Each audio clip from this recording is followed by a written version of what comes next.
মির্জা ফখরুল ইসলাম আলমগীর, সম্মানিত মহাসচিব, বাংলাদেশ জাতীয়তাবাদী দল বিএনপি। আপনাকে বলছি, জনগণ কি চাচ্ছে? জনগণ কি আসলে নির্বাচন চাচ্ছে? আপনারা কি ফেসবুক ব্যবহার করেন? আমার তো মনে হয় আপনারা ফেসবুক ব্যবহার করেন না। কারণ আপনারা যদি ফেসবুক ব্যবহার করেন তাহলে বাংলাদেশ বিশ্বের সবচেয়ে বড় সামাজিক যোগাযোগ মাধ্যম ফেসবুক, বাংলাদেশে ব্যবহারকারী প্রায় 17 থেকে 18 কোটি, ঠিক আছে, মানুষ আছে। তারাই হচ্ছে বাংলাদেশের জনগণ। তারা কি রায় দিয়েছে? তারা রায় দিয়েছে বর্তমান সরকার, ইউনূস সরকার, নোবেলজয়ী ডক্টর মোহাম্মদ ইউনূস সরকার জনগণের প্রত্যক্ষ এবং পরোক্ষ সমর্থনে তারা ক্ষমতায় আছেন। তারা তত্ত্বাবধায়ক সরকার গঠন করেছেন। আপনারা কি চাচ্ছেন? আপনারা চাচ্ছেন দ্রুত একটা নির্বাচন চাচ্ছেন, কিন্তু জনগণ কি সেটা চাচ্ছে? জনগণ চাচ্ছে না। সুতরাং জনগণ যেখানে আপনাদেরকে প্রত্যাখ্যান করেছেন মির্জা ফখরুল ইসলাম আলমগীর, সেখানে আপনারা কেন নির্বাচন চাচ্ছেন? নির্বাচন তো জনগণ চাচ্ছে না। জনগণ চাচ্ছে বর্তমান তত্ত্বাবধায়ক সরকার আরও মিনিমাম 5 থেকে 10 বছর দেশে থাকুক, দেশটাকে ঠিক মতো ধুয়ে মুছে পরিষ্কার করুক, জঞ্জালগুলোকে, আবর্জনাগুলোকে সরিয়ে ফেলুক, দেশকে সংস্কার করুক। তারপরে জনগণ চাচ্ছে যে দেশে একটা নির্বাচন হোক, ঠিক আছে। কিন্তু আপনারা কি চাচ্ছেন? আপনারা দেশকে সংস্কার করার আগেই নির্বাচন চাচ্ছেন, ঠিক আছে। আপনারা জনগণের বিপক্ষে অবস্থান নিয়েছেন। সুতরাং আপনাদেরকে মির্জা ফখরুল ইসলাম আলমগীর, বিএনপি, বাংলাদেশ জাতীয়তাবাদী দল এর মহাসচিব, আপনাকে বলছি যে জনগণের মুখের ভাষা এবং তাদের মনের ভাষা বোঝার চেষ্টা করেন। জনগণ এই মুহূর্তে নির্বাচন চাচ্ছে না।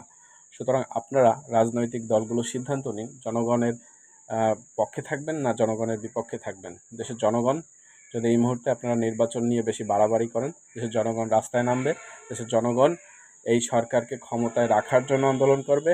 শেখ হাসিনাকে যেমন সরকার ক্ষমতা থেকে সরানোর জন্য জনগণ আন্দোলন করেছে, এবার এই ইউনূস সরকারকে ক্ষমতায় রাখার জন্য জনগণ আন্দোলন করবে। এটা কি আপনারা চান?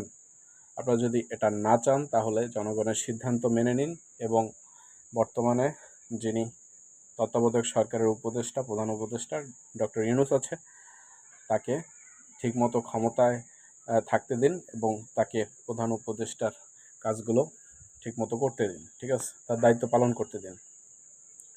কিন্তু আপনারা যদি তাকে সহযোগিতা না করেন, অস্থিতিশীল পরিবেশ করার চেষ্টা করেন, তাহলে জনগণ সেটা মেনে নেবে না এবং নির্বাচন নামের এই ভূত যেটা আপনাদের মাথায় চেপে বসেছে, এটা আপনারা এই সিদ্ধান্ত থেকে সরে আসুন।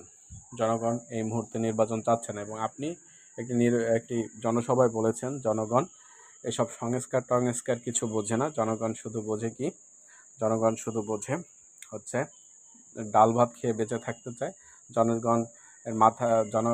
জনগণের মাথার উপরে একটা ছাদ হলেই হয়, কাপড় চোপড় আর খেয়ে পরে বেঁচে থাকতে চায়। তাদের কোনো সংস্কারের প্রয়োজন নাই।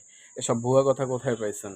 এখন আর বাংলাদেশের জনগণ বোকা না, হাবাগোবা না। দেশের জনগণ এখন সব কিছু বোঝে।